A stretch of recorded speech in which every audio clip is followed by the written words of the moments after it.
Hello, welcome to Balance Act. Excuse my voice, just getting over a cold. Just a little froggy. So today I wanted to talk about solitude and how it can help you with your relationship, especially your relationship with, well, of course, yourself. So what made me want to talk about the subject this week was um, actually I was forced into a little bit of solitude this week. Not really forced, but I was expecting to spend time with people this weekend. I was going to go visit my mother down in Fort Lauderdale, and ended up not going because I got this cold. Didn't want to travel with the cold. Plus, also my mom is not feeling well herself, so I didn't want to risk her getting more sick from what I got. So I didn't go.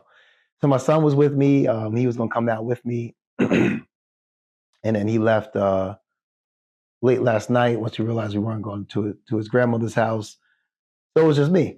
At a time when I was expecting to be with people, I wasn't.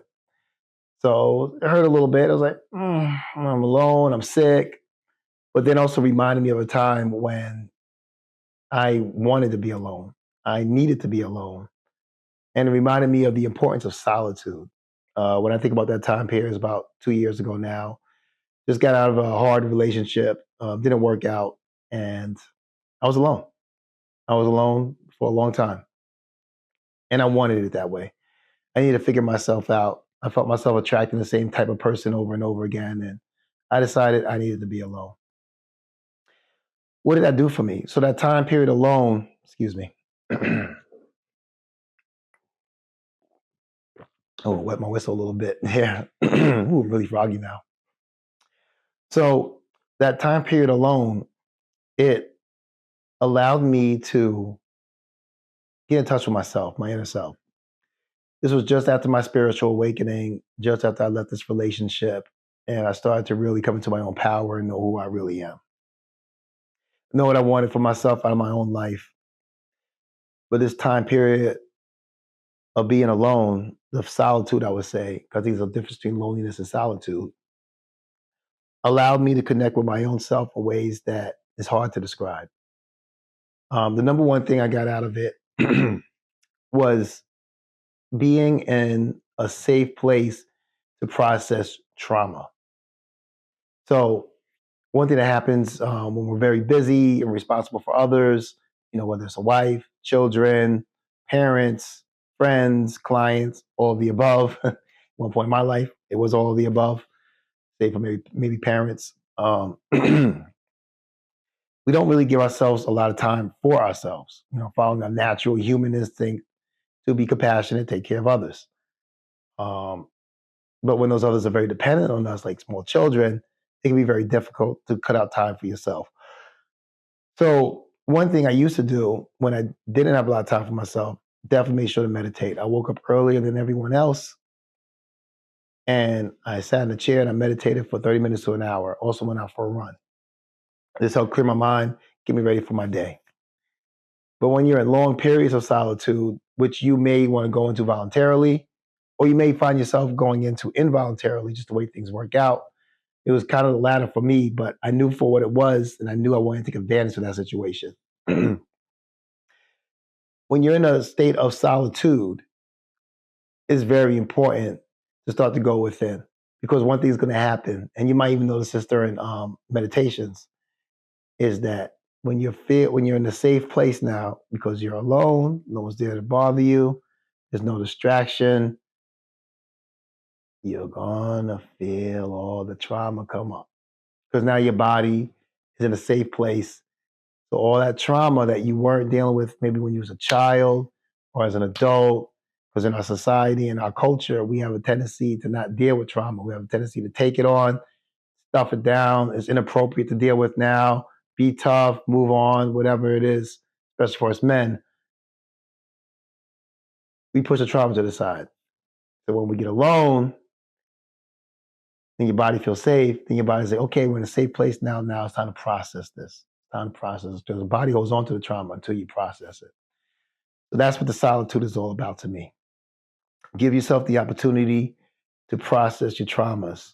Now you can do that in the morning, like I said, with a little meditation, or you might find yourself in a state of solitude whether God led you into it or you take it voluntarily. You see here stories about people backpacking across Europe or hopping into a van and going across the country. This is the time for you to do that so that you can now just then start to renew yourself. And that's what happened for me. So after the state of solitude that I was in for about 2 years, um, I started to come out of it by choice. I started searching around. I let go of a lot of regrets, a lot of resentments at that time period, a lot of anger I had, a lot of rage that I had. And as I started to let those go, I started thinking to myself, you know what? I want to find some like-minded people I could be myself with. Because I felt like I discovered myself during this time of solitude. I knew I was, and I knew who I was genuinely, without the mask, without the needs, without the insecurities, without the need for status, the need to prove myself. I just knew who Juan was. And I wanted to take Juan out into the world. And I was afraid to. Because I was like, nobody's going to like this guy. My whole life, I had to hide this guy so that I could be acceptable in society. So I thought. It was just a belief I had. So I said, you know what? Yeah, I live in Florida. I live in Tampa. I didn't grow up in Tampa. Tampa's a very different culture from I grew up in Long Island, New York. Very different culture than Fort Lauderdale, where I was living previously. But I was telling myself, I said, I can find like-minded people right here in Tampa. I can find people right here in Tampa that I can get along with. I can make friends right here. And I want to go do that. So I started thinking to myself, what do I like? So I was like, I like yoga. So I went to a free yoga class. So I went down to the yoga class, and I told the story before, so you may have heard it. And that's when I discovered the kava bars. It was at Kava Culture downtown Tampa. And from there, I started to go to more yoga classes, go to more kava bars, discover this artist community that attends these kava bars. Also, very spiritual community, very like-minded to me. I started opening up more, released more traumas, made more friends, like-minded friends, was able to be my genuine self in these spaces. Not everybody liked it, but that's okay. I discovered Ritual Kava Lounge. Shout out to Ritual Kava. Shout out to my boy Andrew.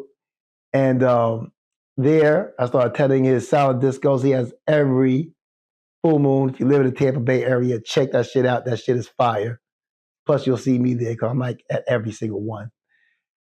And that's where I met my girlfriend, Angela. And then Angela introduced me to Sacred Space. That's where I met my good friend Jason, his wife Carrie, who's also my good friend. So many beautiful people I met there. Joe Brown, Courtney, my boy Golden. I met so many incredible people there. Brett. I mean, it's incredible. My boy Ralph. Shout out to my boy Ralph. I mean, it's incredible. I found the joy of connection by being alone and then giving myself the opportunity to connect to myself. And that's the power of solitude, if used correctly. Give yourself some time by yourself. Know you have this time by yourself. Do the work and find gratitude and find that connection with yourself. Form that relationship with yourself and love yourself. All right, guys, that's it for this week of Balance Act. Sorry again for the voice. I'll be better next week. And in the meantime, may you find between the practical and the metaphysical teachings of this world your own balanced path to your own wellness. God bless you all, and I love you. Peace.